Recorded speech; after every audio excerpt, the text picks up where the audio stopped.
Today, we're making a gluten-free Hefeweizen. You're making a wheatless wheat beer? What is wrong with you?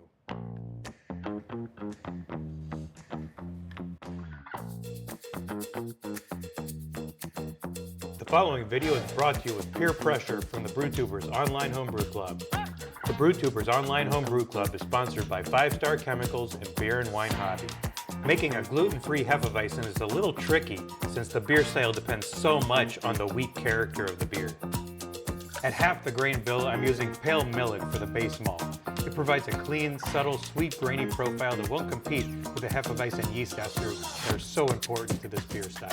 Pale millet is really small. I put the mill at the lowest setting, and even then, I had to run it through twice just to get the crush I needed.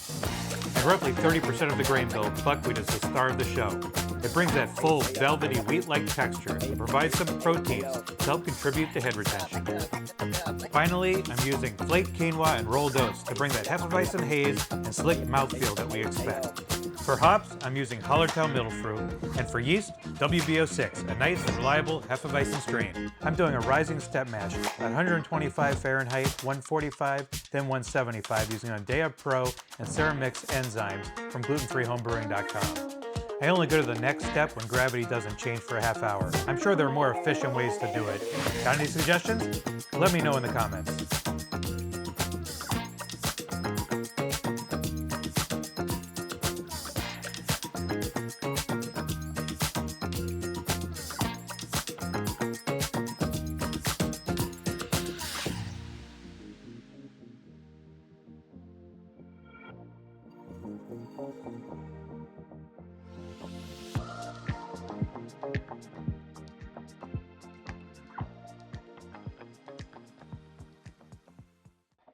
All right, we're here for the tasting, and before we do the tasting and fill these glasses, this is a really special beer that we're doing, not just because it's a gluten-free Hefeweizen, but Jane's got a picture to share. I mean, Hefeweizens are always special. Yeah, of course. But this one even more so. This one is in honor of someone that has known me since the day I was born, literally. I don't know if you can see the handsome little guy in the middle. We called him Michael, but he's Michael. And Michael is my cousin. He's always been a little more than a cousin, though. He's more or less like a brother. We spent a ton of time with him growing up. And he and his wife today are not only some of our favorite cousins, but also some of our dearest friends. So this beer is in honor of Michael's retirement from the Milwaukee Fire Department, where he has risked his life and limb for I don't know how many people and seen stuff that I don't even know how anyone can see, But he's done a lot for us. He's done a lot for the city of Milwaukee, and we wanted to really honor his retirement in a special way. And what better way to do that than by whipping up a gluten-free batch of his favorite beer? Celiac disease runs in Michael's family. And so we made his gluten-free, and he is a Hefeweizen fan to his core. So He was devastated when he found out Yes. he couldn't really drink it anymore. I think that was the biggest thing about going gluten-free that he regretted was his beer. His favorite beer is Hackershore, so that's why we've got this glass here. And I'm going to taste out of the Hackershore glass, and you'll taste out of your Sunshine Brewing glass. All right, so why don't we did send a can or some cans to Mike already to get his opinion, and we can watch his tasting first while I fill these glasses, and then we'll do our tasting. Okay. All right. Hi, I'm Mike. My cousin Drew made me a brew for my retirement. So I'm going to take a taste.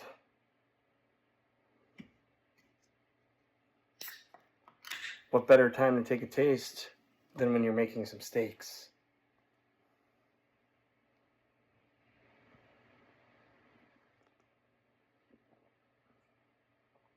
Oh, haha. That, my friend, is one of the best Weiss beers you'll ever had. Very nice banana flavor. Rich, creamy, like the monks would brew. Okay, we're back. So that was Mike's tasting. Now we're going to do ours. She's a pretty And girl. what do you think of the color? She is a pretty girl. It looks the part, doesn't it? It does. Even though there's no wheat in there, That pulpless orange juice look that you Yeah. look for. good head retention, nice white head. It's even after pouring this one, I poured this one first and then yours, and the head's still there even after pouring yours, so that's good. Want to take a smell? What do you smell? Citrus. But maybe that's my mind playing tricks on me by looking at it, because it looks like pulpless orange juice, but there's a little something citrusy. Maybe it's the hops. Really clean, a little bit toasty maybe, but not much at all. I don't know. It just smells like a Hefeweizen to me. So do you get more banana or clove? Clove. Really? Clove on the smell. Well, no, banana's in there too. When we pulled this out of the fermenter and first kegged it, it was very banana. That seems to have settled down a lot. Overwhelming smell of banana then. I remember that. It seems like it seems like it's shifted a little more towards blended clove. a little bit. But my smell could be messed up right now, so I can hardly smell anything. So, All right, you ready to take a taste? Cheers. cheers.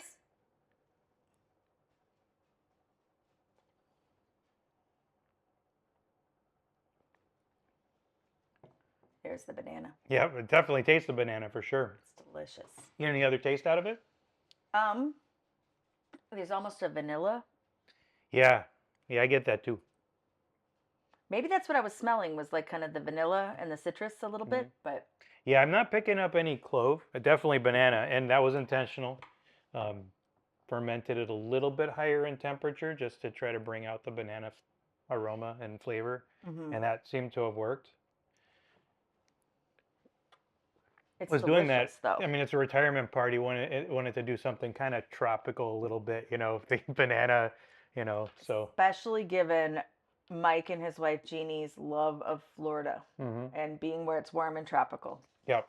Had So to do it. this is definitely a Mike beer, and as we saw with this tasting, he did enjoy it. So I made it. Was planning on making another batch afterwards after getting his feedback and maybe make some tweaks, and he said don't change a thing. So that's for the first time doing a gluten-free Hefeweizen, I'd say that's a win. Couldn't do it for a better person. Can you even tell that there's no wheat in here? No. This is almost a blue moon, It tastes a lot like a blue moon. You're right. Maybe that's where the citrus comes from too. I'm used to having the Yeah, you could definitely throw an orange in this Yeah. thing and it would go well for sure. No, I think, like I said, real creamy, real vanilla-y, banana though. So Yeah. much banana, but the smell of bananas definitely died down. Yeah, I remember even like when I first pulled the first one out and you weren't feeling well, but I said, okay, don't drink it because you're not feeling well, but just smell this. And you smelled it and went, ooh, banana. But it's like it blends in. I still smell the banana, but I know it's there, but it doesn't have the strong banana aroma at all anymore. You know who we need to set some of this aside for? Who? Sherry. Sherry is our friend from Georgia, and she has celiac disease. And some of the best, work we've ever done is sending her some of the beer that she can actually drink and enjoy like she used to. And I think she would really appreciate this. Yeah, well, I already told Josh that there's going to be some coming their direction. So, The and great Josh minds. is one of the brew tubers. Great minds So think it's, alike. Yeah. In fact, we've talked about doing another gluten-free beer as a collab. That one may come sometime later this year. Oh. So more to Get on it, come there. Josh. All right. Well, I think that's enough. We'll finish off these beers. Yum. And cheers. Cheers.